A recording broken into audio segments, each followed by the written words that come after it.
Hey, thanks for joining us on the Recovery Vow podcast today. On this episode, I'm going to be hanging out with Zach and Troyer from right here in Dallas. We are here at the XO Studios in Southlake, and we're going to do things a little different today.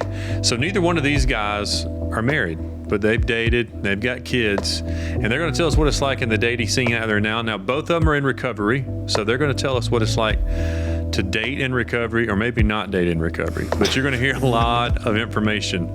So just sit back, listen in. You can follow these guys on their social media platforms if you have direct questions for them. If you want to follow us, you can follow us or subscribe to us on our YouTube channel.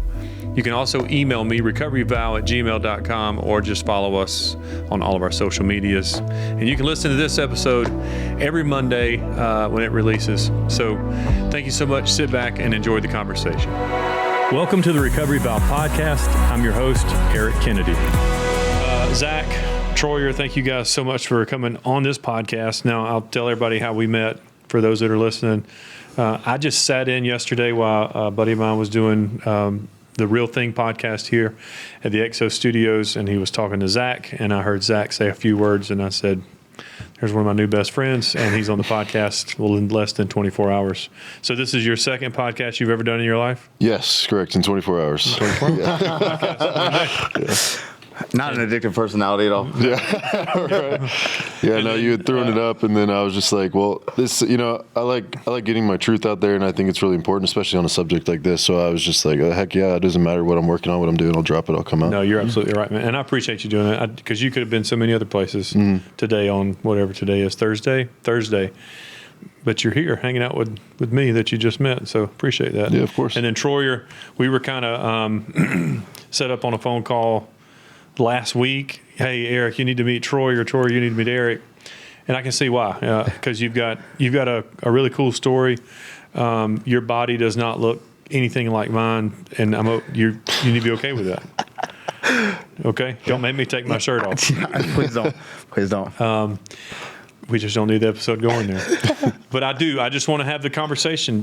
Tell me what it's like to be in your 30s, living in Texas, living in this part of Texas, and then what are you guys doing to honor your sobriety and honor who you are and not get lost in that? And then if you want to talk about the dating, talk about dating.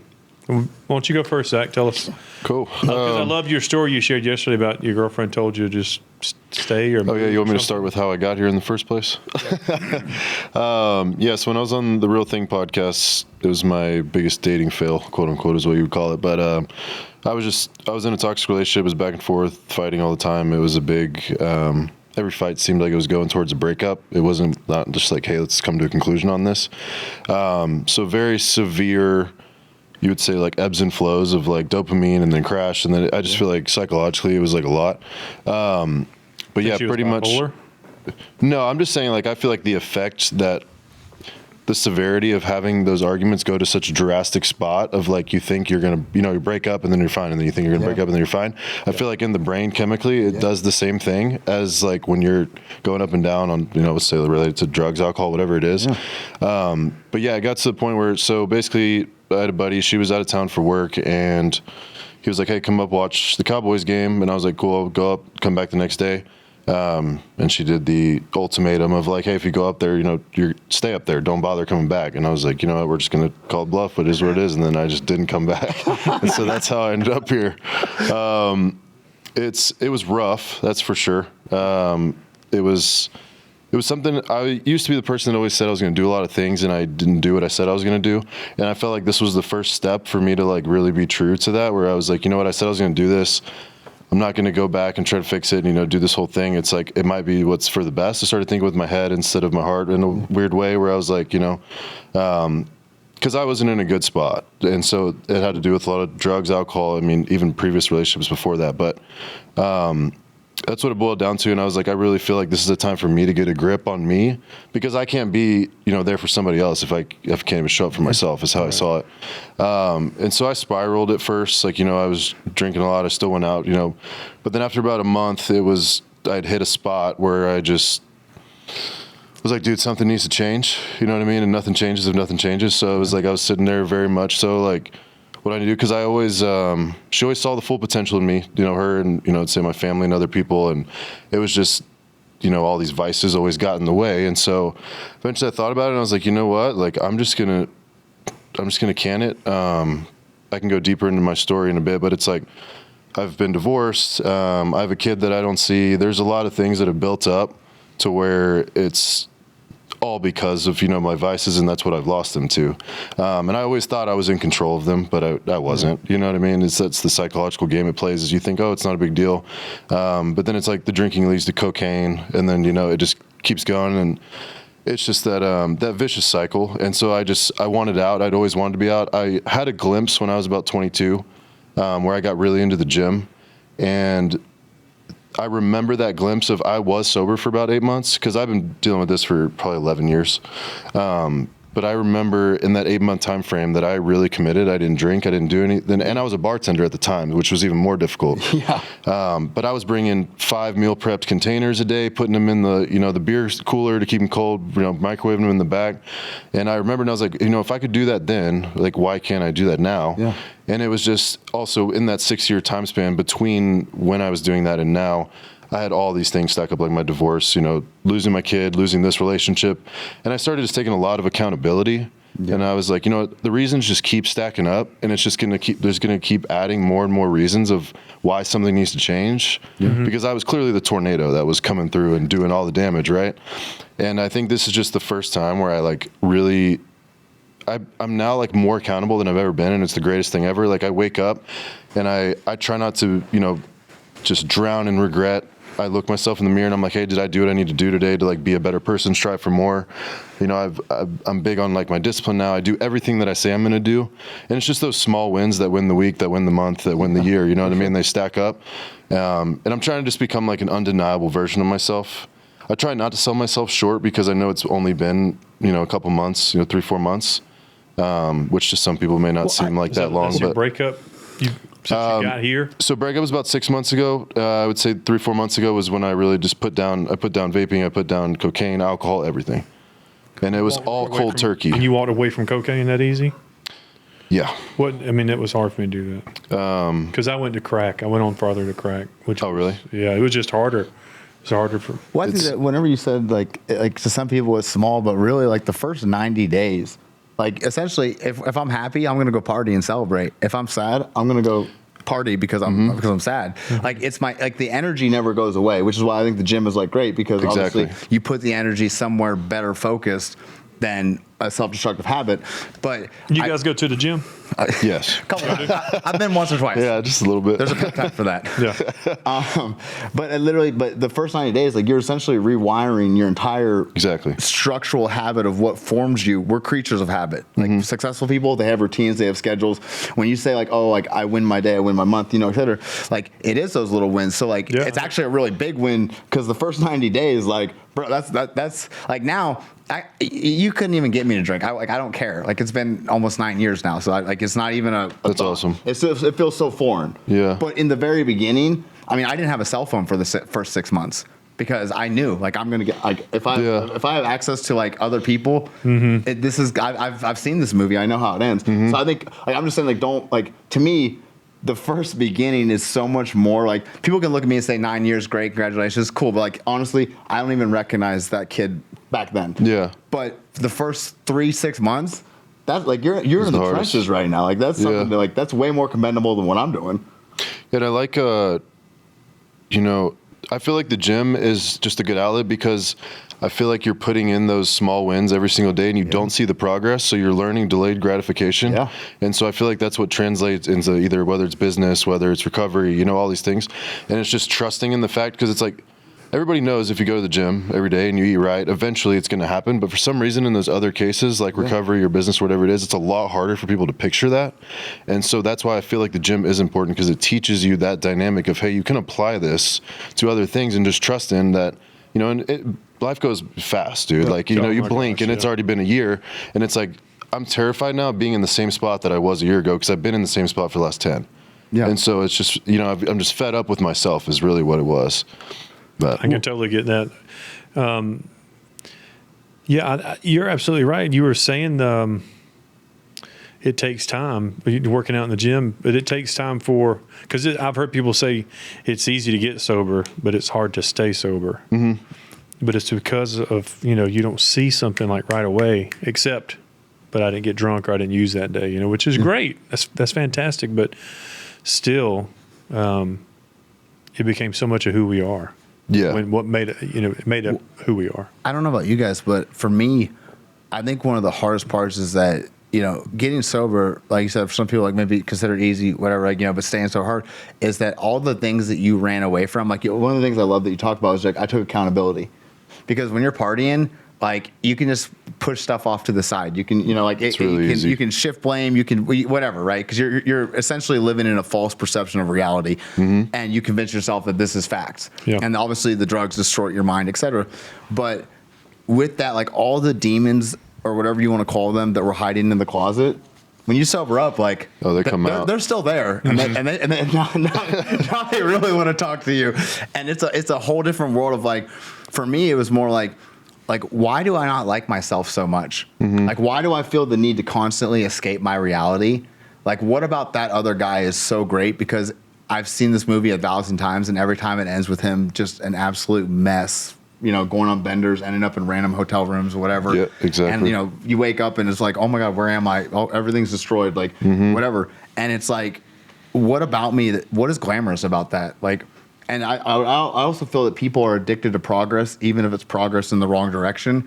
Like you keep using more, you keep going out more, you keep going bigger, etc. But when you go to the gym, like, you're doing something hard, and it starts to reform your identity of not taking the easy way out, because day in and day out, like you're going to the gym and you're struggling and you're overcoming and you're telling yourself that I'm going to go to the gym. You did it, and then you start becoming a man of your word. And exactly. those little wins just keep stacking and stacking and stacking and then the next thing you know, it's just who you are now. Yeah. And then you see the difference after the work you put in. Yeah. One of the, just a random thought I had, I feel like one of the biggest misconceptions is that people only think drugs and alcohol affect them while they're actually on them. And that, let's say you come up, you sober up, let's say off of like alcohol or whatever, that it's not affecting you a week later. Mentally it is, because that's the biggest change that I noticed, is that you take months off of these things and I remember more, I'm more clear in the head, I can make better decisions, I think more rationally, I'm not as like emotionally spiraled, like it takes a huge effect, and they think, oh, well, I'm not drunk, so it's not affecting me. Oh, yeah. It's like completely false. Oh, it's extremely false. I mean, because you think about, we've talked about this on this podcast before, is how old were you when you started drinking? 15, 16. Yeah. And how old are you now? I'm 28. So, from that 15 to 16, it was 15 years you've been drinking. I look at it as my brain quit operating at 15, 16 years old, because I mean, I grew up like size-wise, but brain-wise, I missed so much because I was deep in my addiction. Yeah. I mean, deep, like, those late teens, early 20s, when things are really supposed to be like clicking and you're supposed to be doing all these things. I missed all of that. There's a peptide for that. Is there a peptide for that? Well, I want to hear about it. But no, I think that you're right in the sense of literally, like it gets to a point where it determines who you're going to hang out with, determines where I'm going to go, how much time and energy am I going to give this person? Because if I can't party with them, then I don't want to give you a lot of access to me, because I would rather be going and doing this. And it, like, your whole entire identity forms around your habits. Yeah. And to me, that's like as you sober up and et cetera, and begin to expand things. But I also think that it's hard, before a second ago, we were talking about like dating and social life and et cetera. Like, it's very easy to be cool when you're partying. Oh yeah. It's a lot. I didn't have a problem getting a date when I was exactly. there, but I can't tell you exactly what they looked like, after, you wake up the next day or later that night, everybody's pretty at midnight. Yeah, it is difficult. I mean, I will say though, like I was saying yesterday on the Real Thing podcast, this is like the first time I've gone a span of like being single like this, and I haven't slept with anybody. Like I feel so much happier than I was when I was drunk, and it's like, okay, cool, yeah, you slept around, you got all these girls, you went on all these dates, did all these things, and it's like, now I'm 10 times happier than I was in those moments doing the like quote unquote cool things. And I like when you were saying it's like rewire your brain, because I was just saying on the way over here, actually, like one of the biggest things that helps me is I rewire my brain into thinking like, I just feel like drinking is not cool anymore. I don't know why everybody like is so like, you know what I mean? But rewiring it to think like it's cool, or, I feel like a sense of pride that I said no, or that I said, no, I don't want to go. Oh, I'm good. Because there's not a single person, you know, whether you control it or not, that wakes up the next day and they like feel good. And they're like, oh, this was awesome. I made great decisions. I didn't spend my money recklessly. You know, it's always a terrible decision. Yeah. And so it's just like that next morning, I'm like, I think about that sometimes where I'm like, damn, okay, you just got to get through the FOMO, like temptation. Yeah. Tables and bottles, they add up. Yeah. Right. Like, and I think what makes it worse though is like whenever the one thing that I've always tried to never really consume me is there's sometimes when I look at people and I have to like really check myself, like he without sin, throw the first stone kind of thing. Of like, when I look at someone, I'm like, what are you even doing? Like, you're so hungover the next day, you feel like shit. It's just this absolute nightmare, and you're wasting all this money. And essentially, like, these people are going to be doing the same thing 6 months from now, a year from now. That's like their identity. Yep. And there will be times where like I'll want to get on my little soapbox, and I'm like, you better sit down, because if anybody needs grace in this life, it is me. Like and so it's like I have to really check myself to like make sure that I don't forget like that was me, because now it's been so long that I'll look at that person and I just don't see it. I'm like you're literally sitting around a table listening to the same top 40 songs over and over again, and now new music doesn't even sound good, so it's like they just play all the old whatever. Wait a minute, how old is this person you're calling old? And so because I have a loop on my Spotify that's just like the same. Hey, I still use Pandora. That's our time. But no, and so it's like literally, and having to look at them and remember that, like, you know, it's hard. Sometimes for me personally, it's just hard to look at it, and I have to remind myself to like feel empathy over, I don't want to say disgust, because that's like a terrible word, but like over like looking at them and just like, what are you like, to me, like, because now it's so black and white to me, like, oh, I don't want to do that. But I have to remember, like, years and years ago, I would literally be having an anxiety attack at home if I knew that all my friends were out and for whatever reason I couldn't go out. Yeah. And I would be sitting at home just like back and forth. And it's like, now I look at it and I'm like, we always think the next thing is the best thing, right? And then you don't realize, like you said, it's the same thing 6 months from now, but you just think that next one that's about to happen is the best thing. Because you think you're going to miss out on something. Exactly. I'm going to miss something because I wasn't there. Or they're going to talk about me because I wasn't there. Yeah, exactly. Yeah. It's just, it's so funny the way that your mind, you know, just a second ago you were talking about like your mind and your heart kind of playing tricks. And I think a big thing with addiction is that you will throw out, it's like love, right? Like you will throw out logic because your heart feels strongly and it convinces your mind. Like, you know, there's certain days, like even, and that's the thing is that I think that with addiction, you know, we were talking about how it like rewires the brain and whatnot, but like, you know, I've been in therapy for years, and it's, you know, because I realized it's kind of the same sense. Like you called it a tornado. Like we call it essentially like I'm the only common denominator. Like that's what I was trying to say. Relationships and all of my whatever. Like the girls may change, whatever, but like I'm still. So I've got to fix me in order to attract better. Like there's obviously, like, I'm not saying that there's anything wrong with me or whatever, however you want to say it, but like I need to get better. I'm the only common denominator, so I can't blame external effects. I have to fix this and then go from there. And so in the same sense, though, like there's still days where like I wake up sad for absolutely no reason, and so I literally have like a checklist of things of like, okay, all bills are paid. I've got this much in the bank. I've got this going on. Okay. And I literally just start going through and checking things. And I'm like, okay, cool. This is an irrational thought to be sad this morning. Like for whatever reason, I just woke up and this is the way I feel. And instead of spiraling down a trail emotionally of like, you know, whatever's going to happen, whatever, blah, I literally, like a child, go through a pros and cons list. And I'm like, okay, this is going for me. I've got this meeting later on. I've got the, you know, blah, blah. And then like show my mind that my heart right now is like not thinking correctly. Yeah. For whatever reason, even though it's been years and years and years, I literally what is today? Thursday. So Tuesday, I had to go through my list because Tuesday I woke up sad for no reason. I'm like literally just like unfunctional until like 8 a.m. So you go through your gratitude list. Yeah. Okay, yeah. And people may have heard of that from doing a 12-step program. I remember having a gratitude list. That sounds better than what I was saying. Well, no, but that's what it is. And then I'll do the same thing. I've got 15 years in sobriety this September, and nice, congrats. Well, I appreciate that, but I mean, it's no different. I don't feel it. I feel different because I'm older, maybe, but you know, to be your age and your age, it's the same as 5 months, 9 years, you know, it's worth celebrating. And so I think, and people need to see who we are on this side of it. Yeah. We are more attractive people on this side of it. The friends I had in addiction weren't the friends I needed for my whole life. Yeah. You know what I mean? I eventually would outpace them. I was going to ask, have you guys ever seen a documentary called The Secret? I don't think so. I've heard of it. All right, you need to watch it because you're in a recovery. You're the 7th person or 8th person maybe that's told me that. I watch it once a year.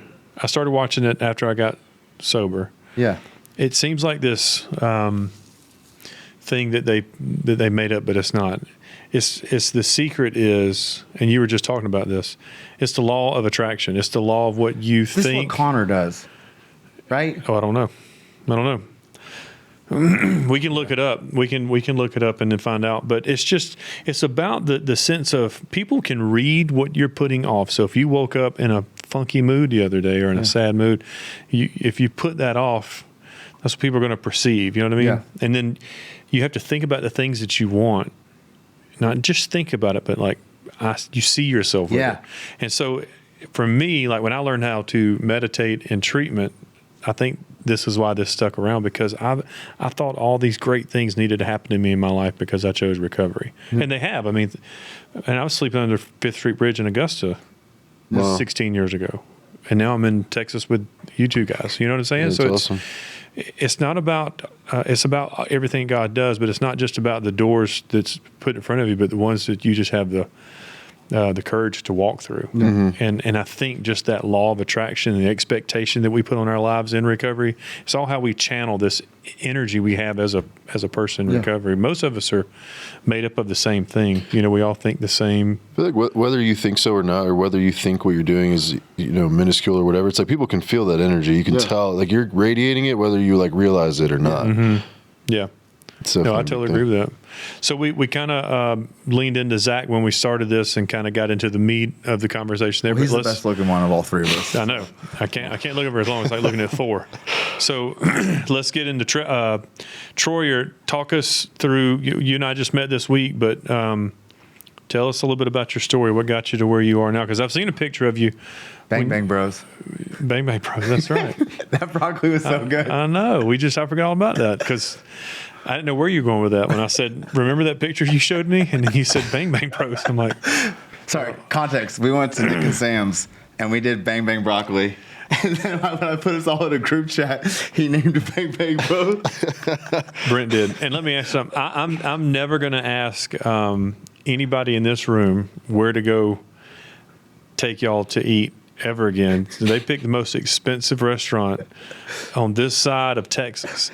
It was so good, but I felt so underdressed. There were people in there in suits. Oh, those places, I'm always the only one with tattoos. It makes me feel so freaking awkward. Right. Not that I care, but I'm just like, I'm more of like a, shout out to local public eatery. They're my favorite. Like I was there last night. Was it? Yeah, they're fire. It was good. I think I'm gonna try Bob's next time. Oh yeah, Bob's. I've never been. I've heard of it. One of my partners, Dan the man. He swears Dan by the man. No, I think it was great. I'm just giving you guys a hard time, and the people here were picking on me earlier, but it was really good. But Troyer, tell us. We talked. I know a little bit about what you're doing, but I want to dive into a couple of things. Okay. One specifically is you got 9 years in sobriety, but some of the business that you have, some people may say that it would test their sobriety. So kind of tell us a little bit about what you do and what got you to your sobriety. I think for me, obviously I'm about to be 9 years. My son's about to be 8. So that was a driving force of I think that whenever you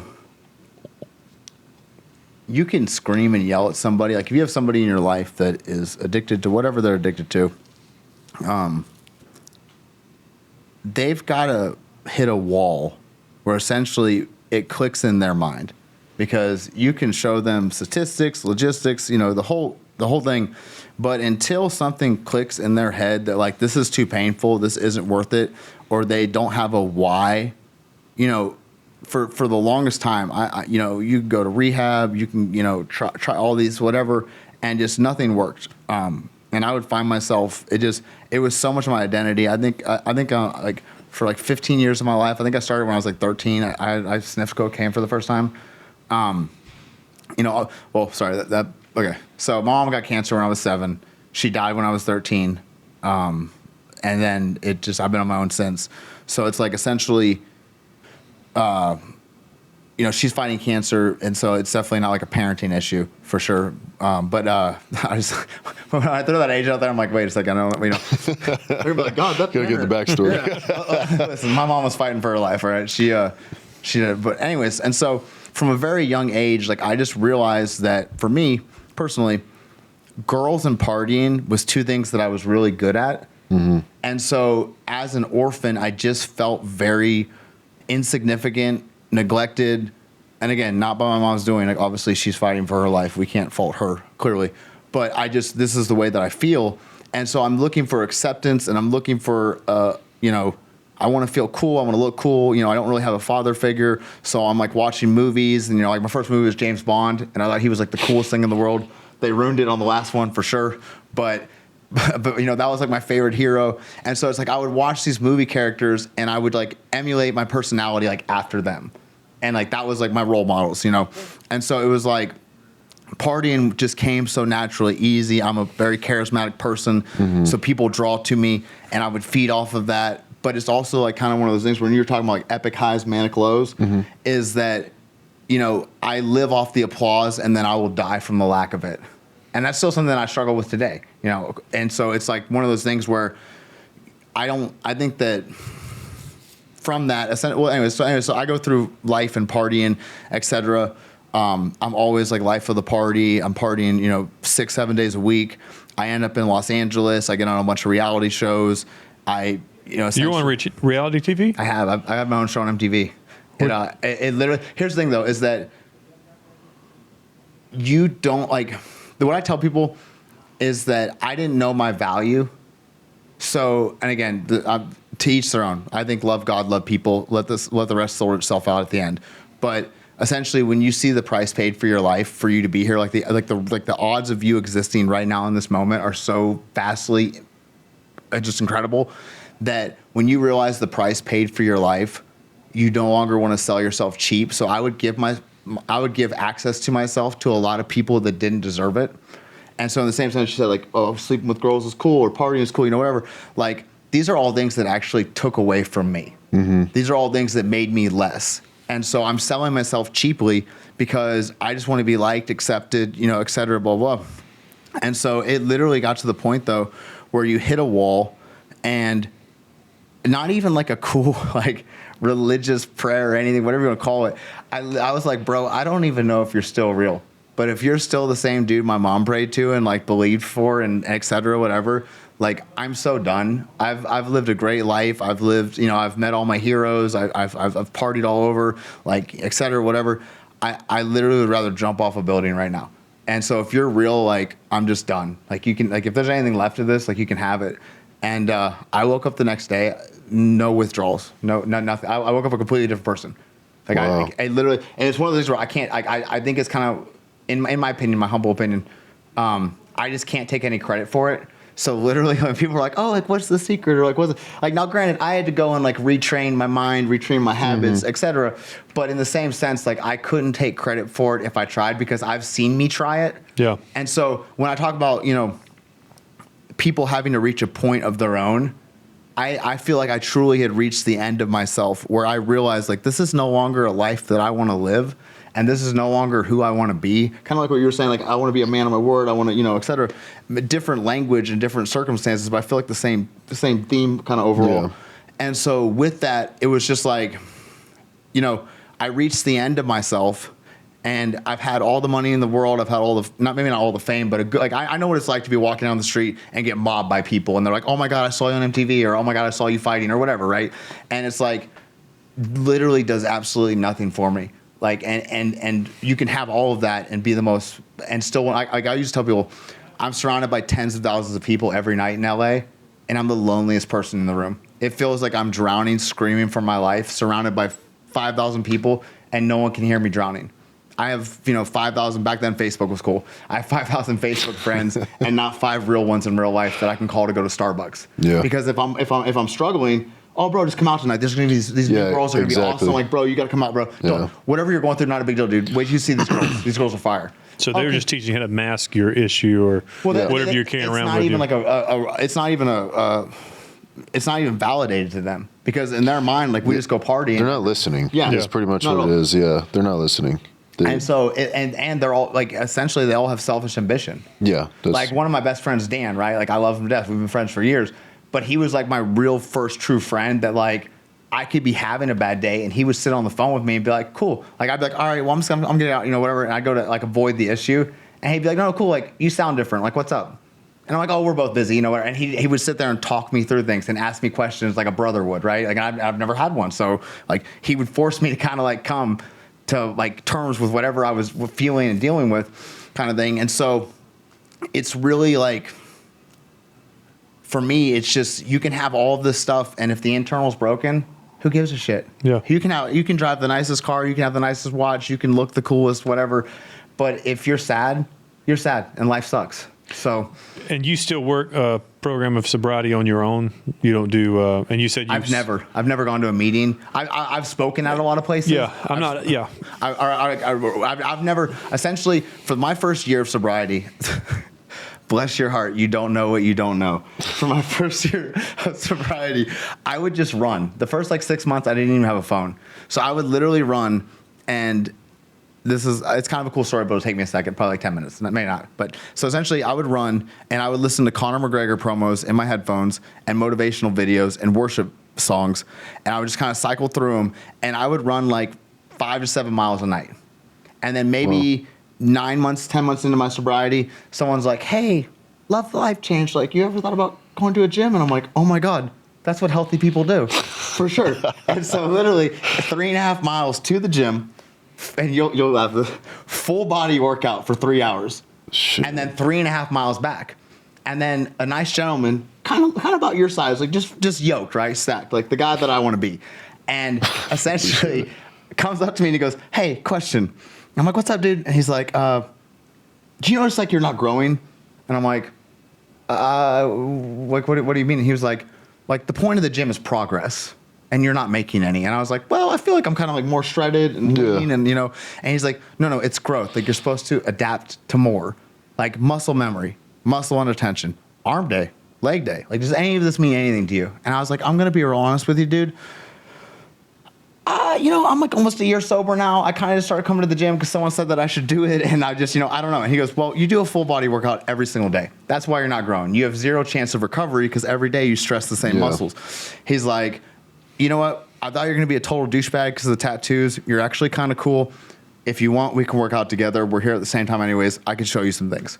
So for the next probably 7 months, we work out together. And I learned like his whole 15 years of bodybuilding, like everything about the body. He just teaches me. I just absorb all of it. And then I get a promotion. At the time I sold cars, and I managed like 3 dealerships. And it was like, I get a promotion and I'm like, bro, now we're at like, I think it was, oh God, what was that gym called? It was some $10 a month gym. But anyways, nothing wrong with those. But like Crunch or like Fitness Connection. It's the one in Bedford. It's like, oh God, our friend owns it. I can't remember. Well, obviously we will never get them as a sponsor, so thanks for that. But hopefully we get Lifetime. So I'm like, bro, have you heard of Lifetime? And he's like, yeah, no. And I was like, no, you don't understand. They have every machine. They have saunas, they have spas, they have da-da-da. And he's like, yeah, those are uppity people, and I will never. And I was like, no, you don't understand. Like, he goes, bro, do you know how expensive it is? And I was like, no, that's the best part. I'm going to pay for both our memberships as a thank you. Let's go. And he's like, no. And I'm like, what? And he's like, no, absolutely not. And I'm like, okay, well, like, what's your favorite restaurant? And he was like, why? And I was like, well, I could like take you to dinner. And he goes, are you gay? I'm like, what? And he's like, are you gay? And I was like, well, he used other words, but whatever. We're trying to be correct. But I was like, no, God, like you've seen me talk. What? No, what? And he's like, well, then just shake my hand like a man and kick rocks. I've never seen this guy a day again in my life. Really? Wow. I've never seen. He doesn't have social media. Like he doesn't like. I've never seen him a day in my life. Wow. So I go to Lifetime. I'm working out, doing better, whatever. But then they have this like 3-legged tripod kind of looking punching bag or whatever. And bless my little heart, at the end of my workout, I would go and just kind of beat on it, whatever. And oh God, this old school like Hispanic Muay Thai guy comes over and he's like, hey, question. Do you know like what a 1-2 is? And I was like, oh no, like I'm not a dancer. He was like, 1, 2, 3, 4, 5. And he's like, there's only 6 punches in all of fighting. Do you know any of them? And I'm like, oh, no, I don't. He's like, listen, 22 years ago, I think he's in Thailand. He was like, and a gentleman came up to me and saw me struggling, and I wanted it so bad. And he essentially spent like 6 months with me and taught me everything. And it's really fascinating that these people came into your life and did these things, because that's pretty rare for like people to walk up to somebody like that and just want to help them. And they literally, and so essentially, me and him worked out. He's like, he's like, I don't want to work out with you. We're not doing that. But at the end, when we both have done our cardio, if you would like, we're here. We can hit some mitts. We can do some things. Mm-hmm. I'm like, okay, yeah, bro, that would be amazing. And so we hit mitts for like 3 weeks, and he stops me. He's like, man, can I just tell you, like, you have an incredible amount of power in your left hand. And I'm like, oh my God, like Connor? And he's like, absolutely not. He's like, that guy's a douchebag. And I was like, no. Now, granted, this is like old school Connor when he actually was still doing things. Bless his heart. But I was like, no. I mean, it's kind of like Connor, because like left hand. And he's like, absolutely not. Like, never use that example ever again. Like, he's a douchebag. You're actually a really good person. So no. And he's like, but I have a friend that owns a gym. They do like combat sambo. And essentially they would sponsor you if you want to go, and they would give you free lessons, and they have competitions. And there's a weird rule in sambo where if I punch you and you land on your back twice, you win. Because for whatever reason, because it's like wrestling base, but for whatever reason, like you clock them, it's just a massive amount of points. Mm-hmm. And so I ended up winning like 3 sambo nationals in my first 6 months. Oh, wow. I just have power in my left hand. Like it just transcends weight class, it just whatever. And so from there, I literally just started, I think it was like Tuesday night boxings. There used to be like 2,000-3,000 people. And I started going there and I started winning that. And the next thing you know, it was just win after win after win. But I had friends. I don't know if you've ever heard of Upper Room, the church. I haven't. It's Michael Miller and all of them. They essentially are like a family to me. But they have a really good media team. And so I became friends with all of them, and I was doing security. And they essentially just made me look a lot cooler than I really was. And so they like my videos were like UFC quality, because we got to use Miller let me use Upper Room's cameras, which obviously, their YouTube is world famous for worship. And so we'd get to use those cameras. So it would be like the, $10,000-$15,000 cameras. And then their editing is amazing. And so they just made me look super cool. And then I started getting invited to like different stadiums, different platforms, etc.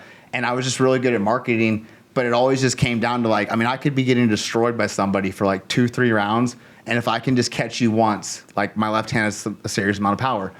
And so it just kind of took off from there. And the next thing you know, we were like selling out stadiums and stuff. And so, that's awesome. Yeah, it's a pretty cool little adventure. But definitely divine appointments. Like you can't write. That's what when it comes to my story in life, I really feel I can't take credit for any of the sobriety. Obviously, I show up at the gym, I put in the work, whatever. But I feel like it has to be divinely connected that people are put in my life that, like the way we met, right? Right. The way me and Brent met. So random. Yeah, it's so random. And I think it's important for people to hear your stories, because now I want to put together where you are, both of you. Zach, we go back to you, let you go first, but, you're in this new world 5 months into this new world in this part of Texas, and kind of on your own, I guess. Mm-hmm. Where'd you come from? Houston. Sorry. Oh yeah. You said that in the green room. My bad. I was doing it for the viewers, obviously. Yeah. I grew up in Houston, but before I came here, I did door-to-door sales for a few years. So I technically was living in Nashville, Kansas City, Wichita. I was bouncing all over. Yeah. Yeah. Do you know Taylor McSolar? The solar guy? Yeah. This sounds familiar. He's like the number one. He's the number one trainer like in the world. But Really? it's just funny. He's one of my best friends. It might be one of the guys I met. There was a big solar guy that I met. I did pest control, but there was a big solar guy that I met one time. I was outside of his house and he just randomly came up to me and started telling me about the whole thing. But he was really big on social media. Yeah, that's Taylor. Taylor's the number one dude in the world. He's actually coming Friday. We're going to some bull riding thing or whatever. The stockyards. I think it's like Kid Rock's thing or something. I don't know. He texted me like last night and was like, "Hey, clear your schedule Friday. I'm coming to Texas. You're coming too. We're on the field." Sorry, go ahead. No, you're good. What were you getting to? Well, what I was going to get to is the life that you're in now. This with the past life that you've got. That still, it's got to hurt. Yeah. Even though 100%. That person's not a part of your life, your child. I heard you say that. All that matters, but. As you make these new friends, as you start dating, how are you going to make sure that your recovery stays the vow that you made to yourself? Because neither one of you guys are married. And so people are going to be like, okay, my audience a lot of times thinks that I just talk to just couples and, how they're getting through. And that's not the case. There's all kinds of recovery out there. So how are you going to use your recovery to continue doing what you love and then to hopefully find somebody special? Yeah, so I've got a couple of things. One of the biggest things I would say, I liked how you said, like, sometimes you just hit a wall, right? You hit a point, because I've tried meetings. I went to rehab. I've tried it all. I've tried to stop multiple times. The one thing that I will say that is different this time, which actually makes me excited, is how you were saying, like, happy, sad, mad, whatever it is, the emotion, you think, oh, I should go drink because of that, or you know what I mean? Whether it's sad, or it could be a good emotion, bad emotion. For some reason, your brain is just like, oh, awesome, let's go drink about it. Like, you know what I mean? I don't have that anymore, which is like what to me is the most exciting, because it's like now if I'm frustrated or I'm mad, I'm like, oh, gym, or I'm going to go do this, or occupy my time a different way. It's like not a thought, like how you were saying. And so that's the thing to most be excited about, to where it's like before I was fighting the urges more. And it was like, not that I'm saying like you can't do it if you don't have the urges. Like 100%, yeah, you can fight the urges. But yeah, that's the biggest thing I've been excited about. But also too, I've taken a twist on. I think people need to stop beating themselves up about stop regretting things. Yeah.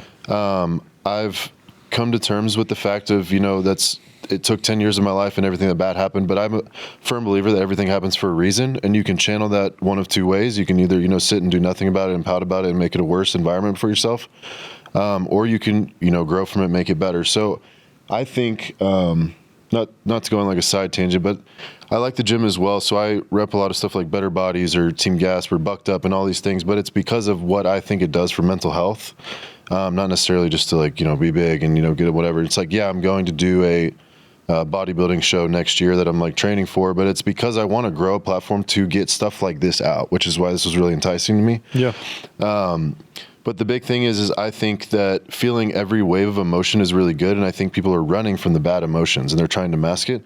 I think when you're sad or you're mad or you have these negative emotions, sit with it for a second and just think what can I learn from this, or how can I grow from this, instead of, oh, this sucks, I need to go, distract my mind, or I need to go drink, or I need to go do all these things. Because I feel like a lot of the bad moments that I had in the last 10 years of loss, every time I was in that deep, dark despair, it built me to who I am today. And I know that's hard to look into the future and be like, one day it'll get better, but it's the same thing as the gym and anything else. It's going to get better at some point. And, just because the meetings don't work for you, or just because, rehab doesn't work for you, I feel like I'm a testament to that. Is sometimes you just have to hit that wall and just be to me, you can only go forward at that point. Yeah. Once you really hit that rock bottom, you're like, well, I can only go forward. So twist your mind into being like, damn, this really sucks. My life sucks. It's like, no, it can only get better. Yeah. And so every day just make that little strive. But yeah, that's what I think I'm gonna do. I've also just, I have good friends around me now, actual solid friends. I don't care how many friends I have. I just want I don't even, I feel like the older you get, you don't even want that many friends. You want just a couple solid ones that just, you can call within your day. I'm too busy to, all my group chats are on mute. I don't talk to them half the time. And it's just there's only those few people that I've pinned to my phone, because those ones I need. But I think you're, a product of your environment as well. And so the biggest thing is realizing, so that's one of I try to find the positive, right? It's my story of how I got to Dallas sucked. And it's part of that decision. That's why I was saying, just because, yeah, it's worth writing about. Honestly, yeah. I'm kind of a fan of it. I'm sorry you had to go through it. So it's you can sit there and think, that really sucks that, you had a breakup and you went and did that. So I think that decision was a product of, I was sober when I made the decision, but I think I still had all this bogus in my head. And so I made a rash decision. But like looking back on it, I think it's helped because I moved away from all the things that were tempting me as well. And so I kind of isolated myself to where it's like, I don't know anybody. And I did it. It's almost like I felt guilt if I was like, am I really gonna be the guy that's just gonna go start trying to find drugs from a random person, start trying, almost like feeling like I'm begging for it and like going around being a weirdo, like ask for it. Cause before it's like, when it's really accessible, it's like, okay, it's cool. Just one thing leads to another. Yeah. So I'm trying to find the good in that of like, what happened if, sucked if how I got here, but I mean, now look where I am because of it. And it's because I woke up, I hit that wall and I was just like, damn, I'm alone. I need to fix everything. And it's like, so I just took accountability. But I think the biggest thing I'm just excited. Like, that's what it is. This time around, I'm excited. I'm ready to do things. I like being around people that are like-minded. Like one of my roommates now, it's like consistent, just Jim, he's the same. And he's way younger than me, Colton. And it's just like, it's really cool to see somebody so young with such a complete mind like that wants to do the same thing. Because at that age, I was not like that. Mm-hmm. You know what I mean? I was the opposite. I was sucked into partying. I was, I went to college and it's just, one thing led to another and the alcohol. Then eventually I tried coke and it's just like you were saying, it was just like such a cool looking like thing. And then next thing you know, you end up in places you don't even realize where you're at. And it's just like, you don't need to be there. You wake up one day and you're like, dude, it's not cool. And it's like, so it's really cool to see somebody that realizes that ahead of time. Because to me, that's like a superpower. Like, how did you get your brain like so wrapped like into the right spot so early? Which is really cool because, I'm never going to get those 10 years back. But like I said, I think that's the biggest thing is taking what I can from it. Well, I think it's cool because essentially it's kind of the same thing. Like my best friend, Dan, right? Like literally like 4 years ago, he's like, I'm going to go sober too. Like he sees my life. Like essentially, not saying he wasn't already in the cycle of getting better, but when he sees you, like it's someone that he trusts, it's someone that he cares about, loves. So your words mean more than most and hold more weight. So you're like, hey, bro, like I just want to see you succeed. I want to see you be the best version of yourself possible, right? And so it's like you can help him because I think the most powerful 2 words in life are me too. Like if you have a pastor that's been married for 30 years, what are you going to tell me about having a DM full of all these lust hungry, whatever, right? Like, bro, you've been married for 30 years. Go sit down. Like, I'm like, if I need a theology or Bible verse, I'll call you, but stop.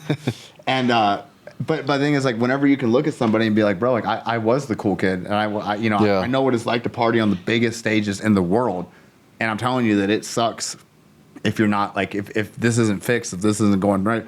So I think, like, in the same sense, like, you draw admiration for him, but I'm pretty sure it's pretty reciprocal because he looks at you probably and sees a lot of qualities where he's like, okay, cool, like, this man's going to help guide me through life in the sense through a friendship, not like a, you know what I mean, but in the sense like he can learn from you, and then it puts him light years ahead, and then he's going to have some kid that randomly comes along probably 5 years from now, and he's going to see a little spark of himself and be like, he's going to remember. He's going to be that old school Muay Thai guy.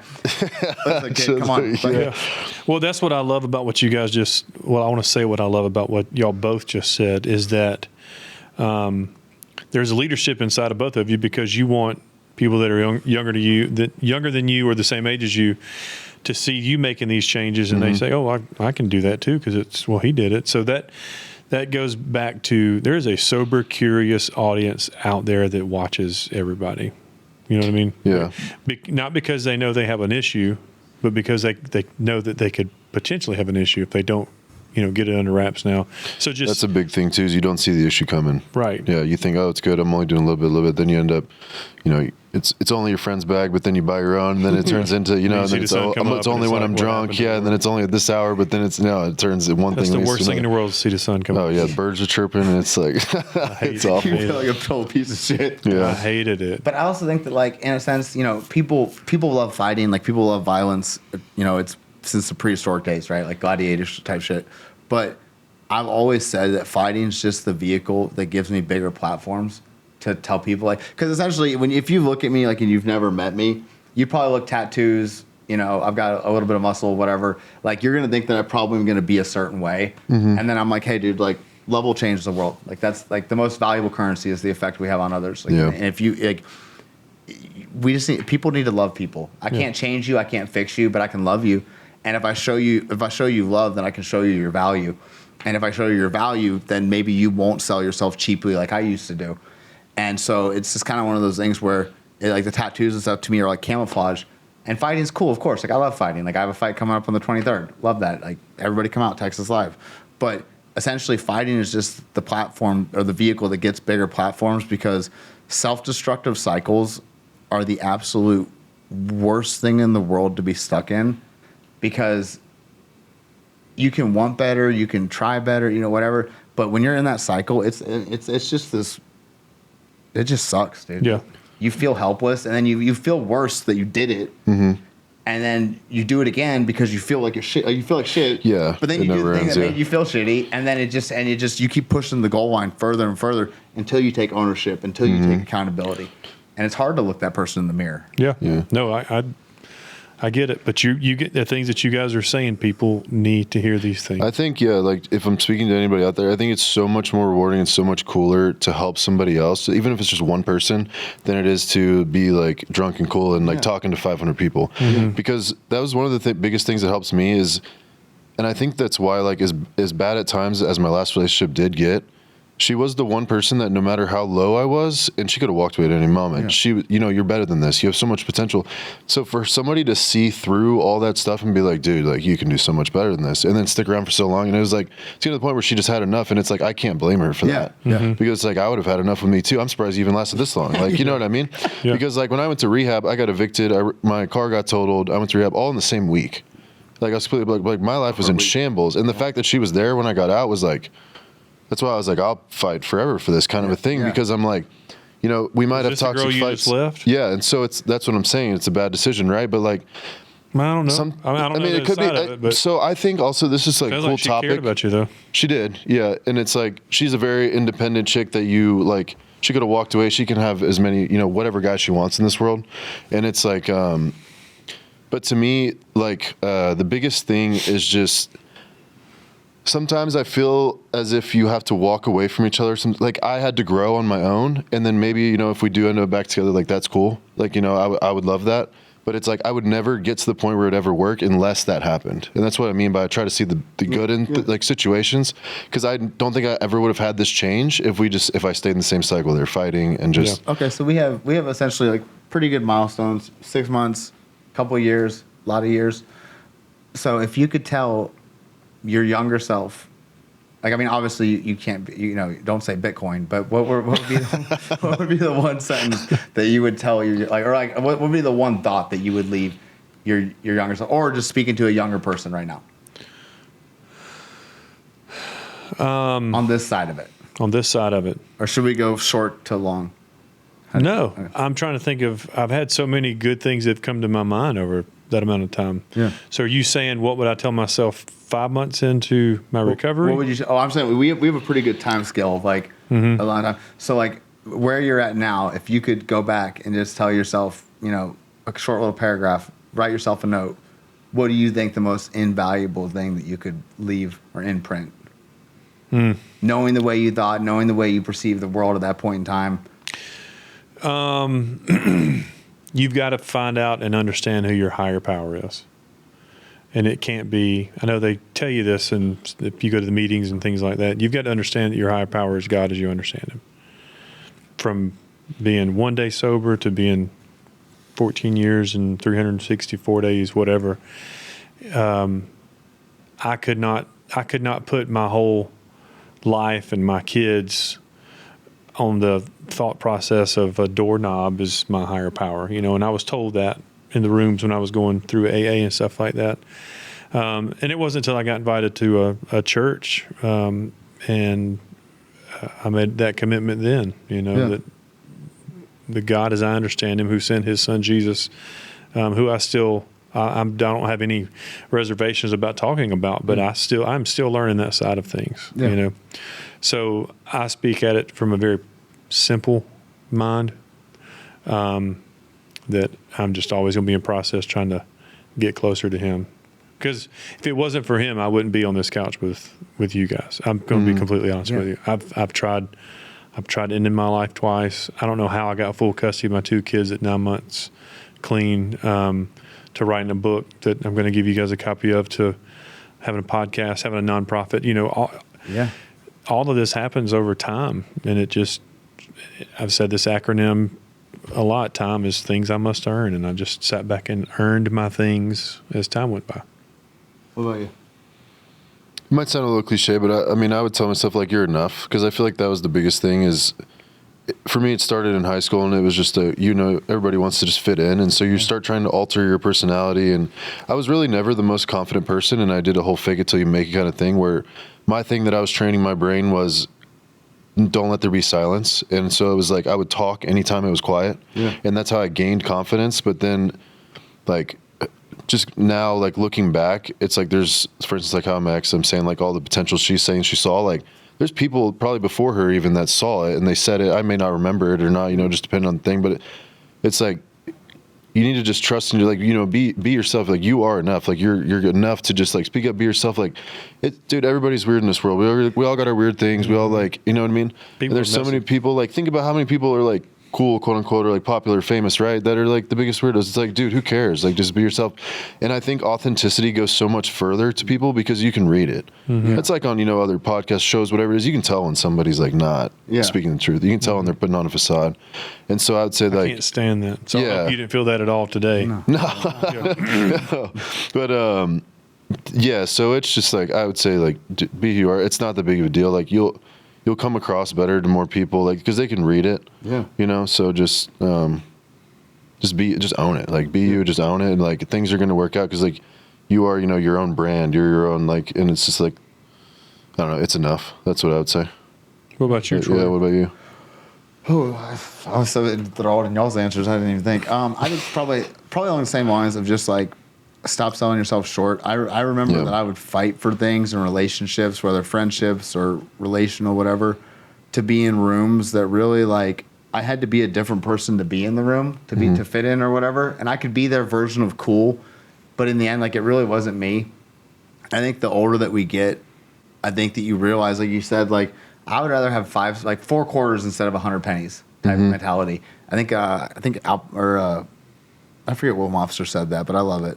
And it's kind of one of those things where literally, now I'm not saying you don't grow as an individual and you don't evolve and morph or whatever, but you got to be authentically you, and the right people will find you. And also the same thing, God saved my life. I mean, I like I said, I've tried being sober. I've done this. I've train wrecked. I've at one point in time I was doing like 7 to 9 grams of coke a day and 3 to 5 Adderall. Wow. Like, I was 118 pounds. Like, you've seen the picture.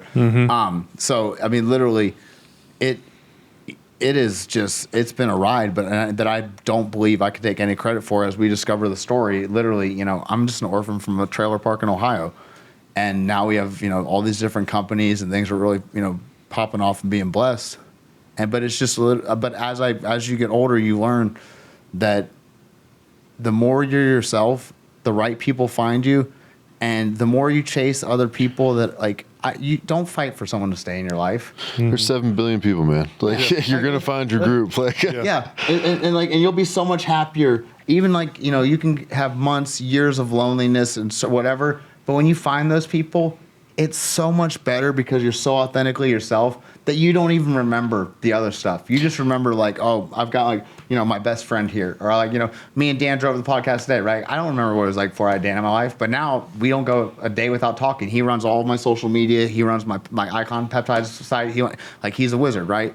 But, like, I don't remember the years of, like, being in I remember them. But, like, it's not even a thought now of, like, I remember one time, like you said, I slept in a stairwell after MTV. My ex-girlfriend that I filmed MTV with, she went on a tangent, and, like, I lost all my friends, and it was just, I ended up sleeping in stairwells for like 3 weeks. It was absolutely horrible. Wow. But I don't even remember that. Like, that's like that just came to me because it's such a far away thought. It's not even in my reality anymore. I just know that I have people in my life now that love me and care about me. And so if I just wish earlier, if I would have realized my worth and stopped selling myself so freaking short and so freaking cheap and giving these people access to me, that, like, it just, God, because it's now, like, you have kids, right? Yeah. You 3. Look at them now, and here's this little mini you, and you're so, like, do you have any kids? Or you say one, right? Yeah, I have a daughter. Okay. So you look at this little person, and you're like, it's a little mini you, and you see the tendencies and the habits, and while one end is like, it's super cool because it's like a little miniature you, but then you also see things they do, and you're like, oh my God, like, please, God, please let this kid be, and it's like, if I tell that kid something, it's like, bro, like you are enough. You don't need to go chase kids. You don't need to go chase friends. You don't, whatever's gonna find you is gonna find you. Be so like, he's very artsy. I don't understand Crushcraft or whatever that game is called with the shitty graphics.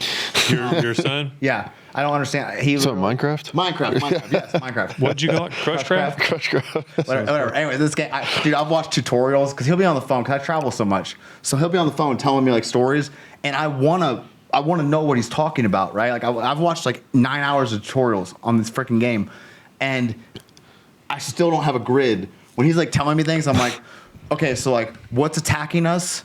Like what's coming to conquer us? Are we conquering something? He's like, That's awesome that you're trying to learn that though. Yeah. That is really cool. He's like, no, we're just building to create.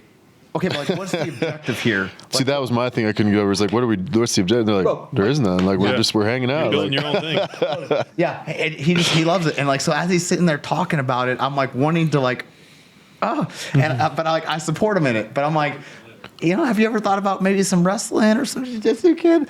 But like, that's his thing, he likes to do that. We play soccer in the park. There's probably videos because I sprain my ankle a lot.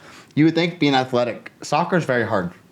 I sprain my ankle a lot, more than fighting. I would rather go fight somebody. you run at least a couple miles a game. Bro, Yeah. I'm not gonna lie, because originally we got into a discussion of, she was like, first we'll do soccer, maybe when he's older we'll do wrestling, maybe. And in my mind I was like, okay, well at least soccer, like he's gonna have great stamina. So when the time comes, if he does choose to fight, we've already got the lung capacity That he needs. And I was like, so I'll lose. I'm not gonna die on this hill. Soccer, sure. Go ahead, let's play soccer. But then you try to play it with them, and it's freaking hard. Like the foot. I don't know. I'm That was not, never my sport. I'm not very good. Yeah. I try like hell. I play golf. That's it. I'm the old guy that plays golf. Canelo plays golf. Who? Canelo. Yeah. Who's that? Canelo, the boxer. Oh yeah. It's very big on his core strength. Yeah, it'll get you there. Hitting on Your your knees. notes yourself, I would say, like, isn't it such a relief just having the weight lift off your shoulders of like being yourself finally? Like, Oh it's my just gosh. like if I could tell anybody that it's the best feeling in the world. Yeah, You wake you don't up, have to live in any paranoia you're no or longer anxiety. stressed Thinking about anymore. anything. Yeah, like exactly. Like you used to be like put on this persona, but then when you go home, you're exhausted because it's like It's stressful. It's such a draw on you everywhere Yeah. you go. And I feel like we all three kind of have like, don't kill me, millennials or Gen Z or whatever those young kids are called, but like the main character energy, you know what I mean? Like when you go somewhere, people can feel your persona, people can feel your energy, like what you're talking about, or you're talking about Laws of like, attraction. They feel it, and so when you walk into a place sober and you're confident, and we look the way we look, whatever, it's like people draw off of that, and if you're in a negative headspace, it consumes you. You get home and you're like, I don't even want to like, and then you go out the next night and the same thing happens. And the same thing happens. Yeah, and when I say laws of attraction, I'm not talking about how you look. It's about when you walk in a room, people need to come to you to have conversation, not you go to them to have conversation. It's the law of people want to hear from you or talk to you. That's what I mean by that. And you want to be telling yourself, I have the brain space to do all the things that I have in front of me. So Now, so you were on the real thing too, right? Mm-hmm. So what's dating like for you?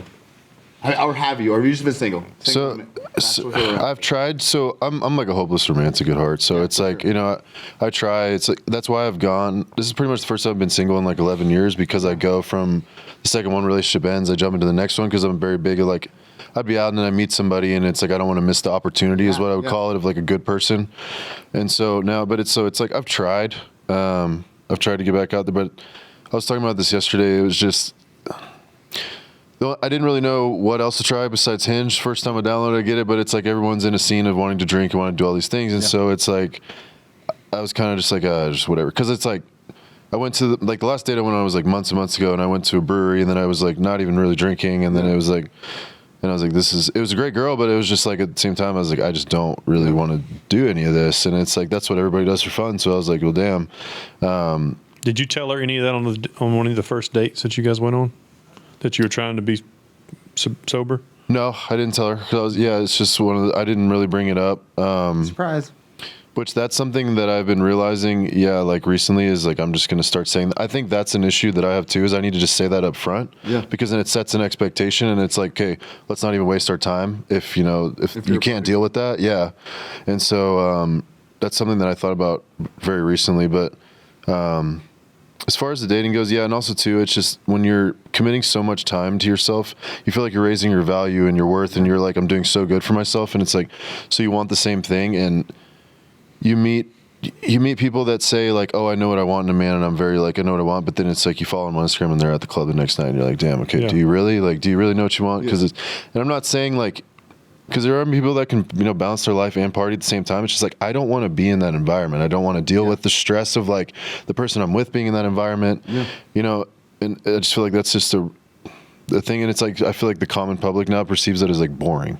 Yeah. You know what I mean? So it's like, dude, it's okay. Oh my God, relax. Like go out, just want to relax. And it's like, no, I don't. Like I've worked too hard to like get myself set up in a spot where I just don't even want to be around it. Yeah, for sure. Well, you're like, in a sense, like not to associate, but kind of like you recognize your value. Yeah. And you've invested all this time and energy into building this. And you're like, why am I going to let you slowly erode it by compromise? And then again, if that's your thing is clubbing, partying, hey, as long as you're not hurting somebody or whatever, even yourself, whatever, like go do you. We're not negatively talking about you, but just for the way our lives interact, like why am I going to erode myself? Yeah, and it's like I've tried the drinking the O'Douls, and I've tried like going and just drinking a mocktail or drinking water. Well, it's just not the same. It's like you were saying, like I can't deal with a drunk person when I'm sober. Like, and so it's you're not on the same wavelength. Like you were saying, it's really hard to just speak with them, and they're laughing for no reason, but I don't know what we're even laughing at, like that kind of stuff. And then I'm feeling just like uncomfortable because I'm like, what the hell's going on right now? Like, it's so hard. God, I hate it. So, well, you guys. You have plans on ever getting married, you think? That's been yesterday. I'll let you go first. Oh, no. So I mean, I think that and just stay in recovery. And does the woman that you marry have to be in recovery? That's a good question. Really good question. You sure you don't want to go first? I can go first if you want me to. So I think that essentially, as people, we're wired for connection. I think life is better shared for sure. Like I said, I'm in therapy every Wednesday at 11:30, right? And so it's one of those things where I think that that's definitely the goal. But what I struggle with is, and I was talking about this on the Real Thing podcast, is like every time I invest in myself and my own brands and my own companies, like I win. I see a return on it. And right now I'm batting 0 when it comes to investing into someone else. Obviously, I'm single, right? Like, I mean, I have a beautiful child, like whatever, however you want to say it, right? And so with that, when I look at it, it's just so absolutely terrifying to want to derail where my life is currently headed for the possibility of something that I may get 0 ROI on. And you talking about a wife? Yeah, like or any relationship. Like me and my therapist literally had this talk a week ago, because usually I'm on the road during the week, and the last 2 weeks things have happened to where I'm at home, or like my travel schedule. I'm at home during the week, and I've had to go on the weekends, and so we were talking about like I'm home, and so for the first time like I'm not on the move, and so now like I'm feeling thoughts of loneliness, and so then like this week's session was more so like, am I actually lonely, or am I more pissed off that my flow has been disrupted from what I deem like my normal, regularly scheduled programming, and figuring out. And so while I do, ultimately, I think that is the goal, is to find somebody to share life with. I think we is better than I. It's just a very terrifying aspect to find somebody. Can she drink? Sure. But I also know that if she drinks too much, or if she, whatever, like my ex, we would have a great time sober hanging out. And she could go to a restaurant and have a couple drinks and it'd be fine. But if we went anywhere in a party atmosphere, like restaurant drinks, perfectly fine. Party atmosphere drinks, like at the end of the night, I'm, ducking shit and, like trying to not get a black eye, like type shit, right? So it's like, it depends on the person. I don't think drinking's bad. For me personally, if I start drinking, I know that I'm going on a ski trip and we're all going snowboarding. Right. Yeah. Like but you're not talking about on snow either, are you? And so it's like literally one of those things where like I think that if someone can manage something, I'm never against it, but I just know that, like, I mean, drugs are a hard pass. For sure. Like I can't drink someone that's like snorting cocaine in the bathroom. Yeah. Like that's never gonna be. But if you can drink socially, whatever, like cool. I don't mind that at all. But I think that it's just such a terrifying aspect of when you get headed in the right direction, even though it's been years and years and years, do I want to even attempt? Because how do I say this without getting crucified? Because of my personality type, let me singular it. Because of my personality type, which other people who have dealt with addiction may or may not have, but because of my specific personality type, I am very all in or all nothing. Mm-hmm. And so with that, when I'm in a relationship, like the last one, you know, it was, I think we broke up in like November, but like I've never had a girl punch me. But when she got drunk, cell phones flying, she's throwing fists. I'm like, I don't know how to handle this because I fight professionally. So like, God forbid, like if something happens, they're going to look at me like I'm the bad guy. And I'm like, I'm sober. What?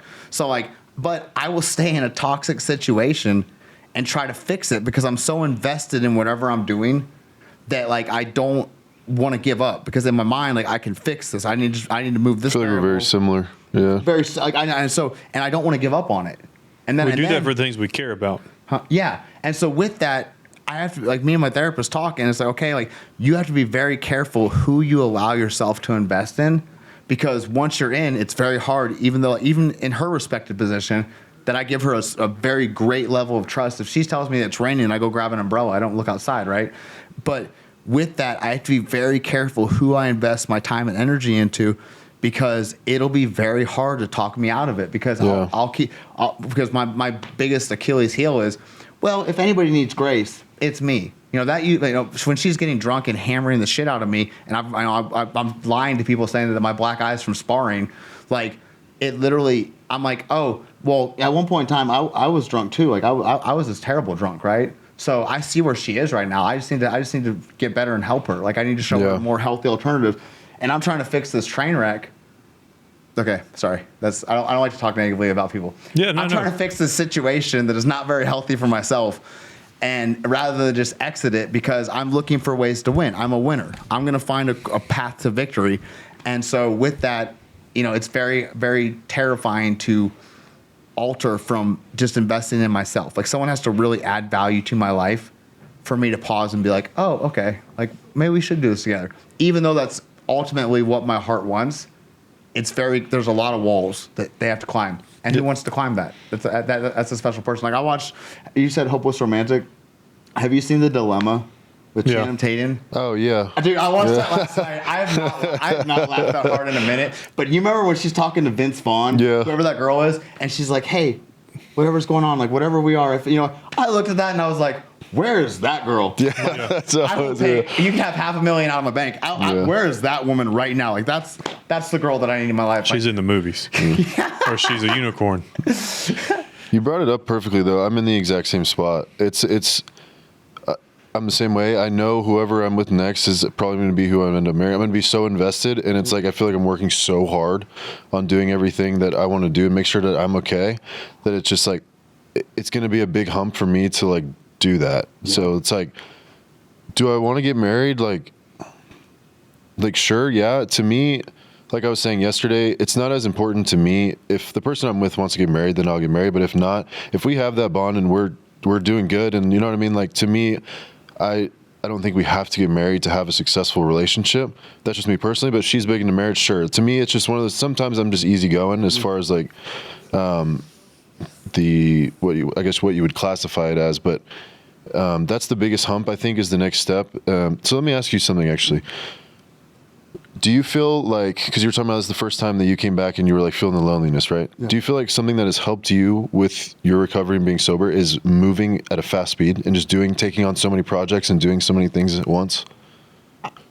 Being busy? I think so. Because I think that I recognize my patterns of being a very high productive. Like I think probably out of the last 9 weeks, at least five of them, I've worked 100+ hours. Mm-hmm. Like, and it's like, and that doesn't bother me at all. Like, I literally, like, as long as I make his soccer game, like the other week, I forget, it was like I think it was Thursday? I think it was. She calls me, and it had been storming in Dallas all week. So I planned my meetings in Minnesota around going to be there. And then she calls me, she's like, hey, funniest thing in the world. Game's still on Saturday. And I'm like, excuse me? Like, no, it's been storming. And she's like, no, like it's happening. Just want to let you know. And he's not going to understand. Like all he knows is that you promised you'd never miss a game. I literally jammed like 3 days worth of meetings into the next like 24 hours, and then drove the entire night home, and was like, I made his game by like 13 minutes. I don't know. I was 7 minutes late. Sorry, but I made it. Right. So I made it. And so, as long as I can get him in there and keep my promises and keep my time with him, like I don't mind working whatever many hours, because you enjoy it, right? Yeah. Yeah, like that's I'm making progress. I love exactly. progress. I love being fully invested in whatever I'm doing. Like it could be, Dan knows it could be 4 in the morning, it could be 7 in the morning, it could be 1 in the morning, and I'm hey, did you see this happen on the website? And he's like, bro, literally it's site maintenance. They usually do upgrades or whatever fixes at like 2 to 3 a.m. And I'm like, oh, so it's always down at this point. He's like, who's buying peptides at 2:30 in the morning, Troyer? And I'm like, that's a fair assumption, man. I'm sorry I called you and woke you up for that. Yeah. I think that the question that you're asking, though, I think a lot of people in recovery are built that way. When my wife and I got married, I wanted to do as many projects around the house as I could. And it's not that they necessarily needed to be done, you know. When I'm talking about projects like redo the backyard, put in a patio, a fire pit, whatever, the kitchen. So these are things, but that's just the way my mind works. Like it always had something to do, or was always thinking about something in my anxiety, fresh into my recovery. Mm-hmm. And I've replaced things like this nonprofit, or networking, or the book, or all of these things, creating these classes now. These are my projects. I replace. Where can I find this book? Oh, this book? Yeah. I'm going to give you one, and I'm going to give you one. But even though you guys aren't married, and you said you're just not really thinking about it right now, one day maybe you will be married. So it's something I think about often. I won't lie. It's something I think about very, very often. It's just that has to be right. Yeah, it just So here's my thing. I feel like when I meet somebody, I'm not you have to feel like butterflies nonstop your whole life together, right? In the beginning, I do think there needs to be that, like, chemistry. I get the feeling where I'm like, okay, because there's plenty of girls that I meet where I just get no feeling like that. So I'm not even going to take it seriously unless I do get a feeling like that. And then to me, yes, love does develop, years down the road into like, how can I put your priorities first? How can I help you? You lose the honeymoon stage or whatever it is, and that's normal. And so people need to realize that too, and stop confusing that with like falling out of love, because that's like not what it is at all. Love is work. Yeah. And it's and that's the thing, is we're willing to work at it. We're willing to work really hard at it. When it's bad, because like you said, staying busy. If I'm not busy doing this, I can be busy doing worse things. Mm-hmm. And in my mind, if I'm busy working, it's not a factor that I'm single, because in my mind I write it off as, oh well, you're traveling 4 or 5 days a week. So who's going to date that anyway? Exactly, yeah. And then I'm like, well, but eventually, like when I have, my number's 5 million, right? When I have 5 million in the bank, then I can slow down, and then I can, and like that's my number, right? And so it's like in my mind, once I get there, then I'll slow down, then life can make more sense, and then I'll attack this issue. When in reality, I'm probably just running from that issue. Exactly, yeah. So the reason I'd asked is because yesterday, like some of the advice that I got was, I believe it was from Lauren. She was like, I feel like you need to learn how to stay still. And I feel like that's the biggest thing, because it made me reflect. And one of the times when I had the biggest impulses to drink is when I was by myself and had nothing to do. And it was like, I felt like, so it's like I have the same, now I'm just putting it towards productive things. But that's why I was asking, like, do you ever have a hard time staying still? Because I had the same thing, but now I'm trying to fill it with other things instead of that urge to like go drink. My struggle lately, like probably up until maybe December-ish or so, maybe like after that last toxic relationship, and I was just like, I'm done. I'm working on myself. It's whatever. But before that, I would struggle with, okay, I'm not going to go party, but I'm going to go find a girl, or I'm going to go, whatever, right? And I was on Hinge forever. Mm-hmm. Kimberly said no. Kimberly said delete that immediately. Because I'm like, how do you find people, man? Come on. Like, I'm not going to, like, I don't know about you. Can you hit on a girl at a gym? Because I can't.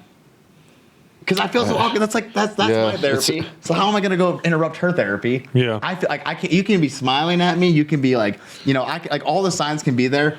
I'm never going to have the balls to do it. Yeah, I mean, I'm in the gym every day, and I don't ever mess with them. They come up to you all the time, though.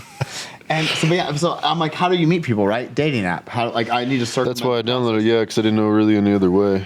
But But if you're not looking for a wife, what are you looking for? Just to date? Just to feel? Well, I think that's the thing is I'm not even like I think about it, but I'm not focused on it. Yeah. And it is something that I feel like I should be focused on, but I think I struggle with, I'll like go out on a date or whatever, and then my own toxicity mindset, and which is why I just had to like pump the brakes on everything, was because once I'm there, like I want to conquer this. Mm-hmm. So like I just out of whatever perception or what, I don't know, however you want to say it, it just leads to what I don't want it to lead to. Yeah. And I have to recognize the same way that I recognize toxicity and like don't let it in proximity of myself. I realize that unless someone's like a pre-vetted, you know, I can tell this person is like got their shit together. It's a good person, whatever. Like I don't even want to entertain it, because if I do entertain it, then I'm gonna conquer it. That's a horrible word. Don't crucify me. But like I'm like whatever, right? Yeah. It's gonna lead to a one night stand, and then afterwards I'm gonna hate myself for doing it. So I don't even want to see her again because I feel worthless and like an idiot. And then I'm like, and then I gotta call Kimberly and tell Kimberly that what happened, and then I got a 45-minute therapy session about why we made the same mistake. I'm kidding. Kim's super cool. I feel like we have our own like self-destructive thoughts that we think like before it even happens. Yeah, I could see that. And so it's just like for me, like ultimately in my heart of hearts, would love a healthy, safe relationship that we're both growing. We both have our own stuff going. We mutually have an understanding of like social media, because that's a big part of where I do advertising, a big part of my brand, and supports my sobriety. Can be sober, doesn't have to be sober, but obviously not a train wreck drunk. Doesn't do drugs, loves my kid. She can have a kid. I don't care. Like, you know what I mean? Like there's different things, but ultimately that's the goal. But I just don't see the upside, or how it seems really hard. Like when I reverse engineer my life, I'm 80 and I reverse engineer it and look back. Do I want to know that I had all the money in the world, all the success, all the fame, all the blah, blah, blah, or do I want someone? This is a Kimberly question, or do I want to look back and realize that I built something special with somebody and we had really, truly great moments that were just us, that social media never saw, and it was just this amazing, flourishing relationship? I'm like, well, obviously, Kimberly, that would be the better of the two. Yeah, I was waiting for your answer. That seems very, very hard. And I was like, because I'm always a big, like, okay, cool. If you tell me that I need to get here, give me applicable steps to get there, and then I can start walking in that direction at least. And I'm like, so how do we fix this? And she's like, I don't know, kid. Like you have to decide, because right now you don't want to risk anything. Yeah, I heard you guys on the podcast with Brent, and the only thing I could think of is when I was younger, I couldn't wait to drive, and I heard yesterday people are waiting for whatever reason. Yeah, they that don't care I don't about understand. Driving. I don't understand that. And I was at the DMV. Wait, what? Yeah, people don't want to drive. Yeah, like that age group nowadays, like they're not in a rush to drive at all. They don't. If you can drive to 16. I know one girl. She literally refuses to get a car. It cracks me up. She's the coolest person ever. But when I see her stories, she's like, her little brother makes fun of her, and she's like, I refuse. I will never get a car. Yeah, one of my sons is 25. He can drive right now, and he's like, yeah, I don't care. Yeah, I want to know what you think the steps are, because I feel like it's like if they were to put us, start us from ground zero, and it's like they were like build a business or do this or do all these productive things, we could do it easily. And I firmly believe that I could get it done. But if you're like, all right, find a healthy relationship, I'd be like, I have no idea where to start. Well, and I think that, like I said, hearing what you guys said yesterday, I think that this is temporary thing. No, and I could be completely wrong. Mm-hmm. But I think the women are looking for the exact same thing you guys are looking for. Y'all just looking for it in two different places, or how to get to that. But I think if the right person comes along, all these thoughts that we think we have or things we think we've got figured out, the blinds won't be or the lines won't be blurry anymore. Like that line of, if I can find this person that does social media and does all this with me and all this, or is it the person that does no social media and we just have a great life together? Right now, that's a super blurred line, because really in your business you need to be doing this other piece right here. But if the right person came along, Yeah, so you know how people always say, people ask that question, it's like, when's the right time to have a kid? And you're like, there's never the right time. You just kind of have to do it. I feel like that's how we need to start looking at it, is because like how you were saying, like, oh, I want to get to 5 million in the bank first, right? Yeah. But then once you get there, there's going to be something else that we make an excuse for of like, for sure. Well, now we need to do this before. It's like, because I'm the same way. It's like, I want to make sure all of my goals are hit that I should have taken care of a long time ago before I focus on a relationship. But I feel like they're just going to keep adding up. Yeah. Well, and excuses are going to keep piling up. And then the next thing you know, we're going to be like 7 years from now. And we're very similar in the sense of like, if you told us that if we wanted an 8-pack, we need to do 10,000, sit-ups, me and you would sit here and do like 5,000 a day and 5,000 tomorrow. And we'd be like, boom, like we got it. Like we're like, you did do 10,000 before you got here today? I don't know what you are with. And so I think it is very hard in the sense of like, where do you meet people? How do you meet them? Like, are we going old school in a coffee shop? Are we going I just that seems to be like the unknown variable of like, no one can give you the roadmap. And just like sobriety, some people need to go to meetings, some people go to the gym, some people go to church, some people, and just like love, it's just these different outlets to get you to whatever your definition of happiness is. Yeah. But it just feels like I'm a very the more sober, or maybe the more older I become, I don't like chaos. I don't like craziness. I want, okay, this is my schedule. I have this phone call, this meeting, this phone call, this meeting, this time is for driving, this time is for, whatever.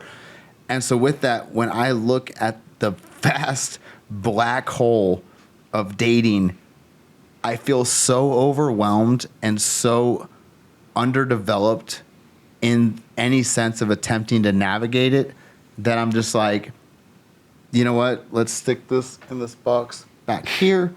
And if it happens, it happens. If it doesn't, at least I can, I got my little mini-me, Yoshi boy. Yeah. But it's hard, right?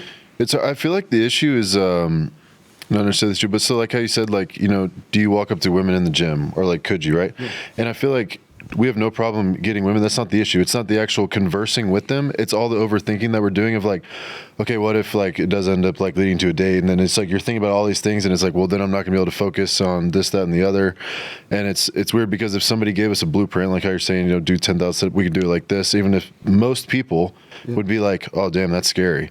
Yeah. But like to us, it's the opposite of, it's the relationship part where they're like, if somebody came to us and was like, if you do this, this, and this, you'll get a healthy relationship. And we're like, will I though? Or like, I don't know. Yeah. It's like, you're kind of like traumatized. And so you're like, But then if you had the rules or the playbook, you could play it whenever you want. You can wait. But it's like to everything else, 99% of the public, thinks that's the scary stuff. But we're like, no, that's the easy stuff. I'll be completely vulnerable. Have you ever looked at someone's relationship? And this is not talking negatively about anyone, and I'd say this attempting to be humble, but just I look at somebody and I'm like, if these two idiots can be happy.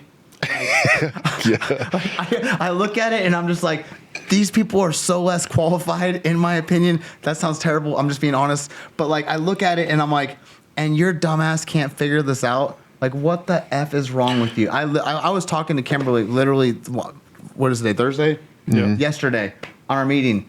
And I was like, she was like, hey, like, what do you want to attack today? And she's like, how's the dating, the Real Thing podcast or whatever? And I was like, I don't even want to talk about it. And she was like, okay, like, do we want to know why? And I was like, because I am so sick and tired of like people making this sound easy. And then I look at other people and I'm like, they get it. And I'm like, I just have to either be the world's biggest idiot or the most social. I feel like we get in our own way. Like maybe it's a simple thing and we're just overcomplicating Ignorance it. Is bliss. So do you think this, I've never asked this question. I'm going to ask it right now though. Uh-oh. Is it easier to stay in sobriety or easier to be in a working relationship right now? Easier to stay in sobriety. Yeah. Okay. Wait. And that shouldn't be a hard question. Yeah. I mean, if you can deal with a relationship that's hard and you're working on that, like you can definitely be sober. That's for sure. Because she did a quote that I really liked. You gotta love therapy. A gift of pain is awareness. A gift of pain is awareness. Yeah. Gift of pain. I'm still unpacking it. Yeah. But she was like, when you're sober, you're so aware of yourself, and you're so aware of just like everything about you. There's no like, you don't get drunk and now you're more social, or you don't, like it just, you're that's the quote that I'm meditating on for the week is that self-awareness type quote. Yeah. Yeah. I'm just realizing, like, because you overanalyzing it. We're not dumb people. Like, we understand things. We understand algorithms. We understand, et cetera. And so with that, it's painful sometimes because we will talk ourselves out of things, and then because I just look at a person and I'm like sitting there, and the next thing you know, I'm like 3 months deep in my head of like what would happen if this, and I'm like, yeah, that'd probably be a train wreck anyways. No, I probably shouldn't, and I'll just walk away. And I've never even said 2 words to that person. Like, I'll talk. Because you just played 10 years in your head. Yeah. You didn't have to do that. Yeah. I feel like it's because we do give so much. Like, I feel like we would be a very, very, like, good, compatible, like, or, like, mate to somebody or just companion. And it's like, we know what we're willing to give to the right person, and it's just a lot. And so it makes us overthink everything. Yeah, for sure. Because you just don't want to screw up. You don't want to give it to the wrong person. Yes. And you're like, I can't refuse to waste any more time. Yes. Is what it is. That's and so investing in yourself is the safe investment. That's like on the podcast yesterday, I brought up, I was like, it's funny, I've been wanting to do this first date thing as like a gym date, because you go to dinner, if it doesn't go well, then now I'm out money. But if I go to the gym and it doesn't go well, I still went to the gym. Yeah. So I heard you say that yesterday. Yeah. I always joke around. I'm like, because you go to these dinners and there's like $200-300 gone, right? Yeah. I am a firm believer in the Katy Trail. Oh, we went there for the first time. Me and my buddy went there for the first time a couple weeks ago. What's that? So the Katy Trail is a trail that goes through the inner works of Dallas. It's a really popular. It's got cool little restaurants along the way, whatever. But essentially, you're like, hey, do you want to go walk the Katy Trail? Okay, cool. So then, as you're walking, the only thing you can do is talk. So you've got an activity. I don't know about you, but my brain does better when there's an activity involved. If we're just sitting over dinner, I'm gonna like vent, vomit, or something. That's just not going to be great. Yeah. But if I'm like walking or like just doing an activity, my mind functions better socially. And so with that, you walk the Katy Trail, and then afterwards, if you've deemed them a person that you might want to whatever, then you're like, oh, hey, this was a great walk. Like, you want to grab a bite to eat real quick? I know a little Thai place, which is actually called Crush Craft. That's where it came from. There's a little Thai place in Dallas called Crush Craft. that I'm like, hey, I know a little Thai place like down the street. It's like 1.3 miles from Katy Trail. You want to hop in and we'll go grab a bite to eat? But now I've wasted only my time and my energy, not my finances. Do the women know that question's coming at the end? No. They don't. No, I think at the beginning you kind of preface. I mean, it just depends, but it's like, hey, let's walk the Katy Trail. If it goes good, maybe we buy a bite to eat. I think it's like what I think it was Colin that was saying yesterday, where whenever he was like, they were like, how long is the date? And he was like, oh, one was 7 hours, one was 5. And it was like, it's kind of just however long you made it. Like, if it was going good, you kept it going. If it wasn't, it wasn't. But I got you. Yeah. Well, guys, I just want to tell you so much that I am very thankful that you came on the Recovery Vow podcast in one ask in 24 hours. Zach, you're the man. I appreciate you coming. Appreciate you having me. Now, listen, I know you don't have a spouse yet, but I'm going to give you this book that I wrote with the team here at EXO. And one day when you do get married, this was written for that spouse. So that way they know how to handle us. Mm-hmm. Okay, we are a lot. Yeah, I've come to terms with that. You're a lot. We're hard to handle. For you too.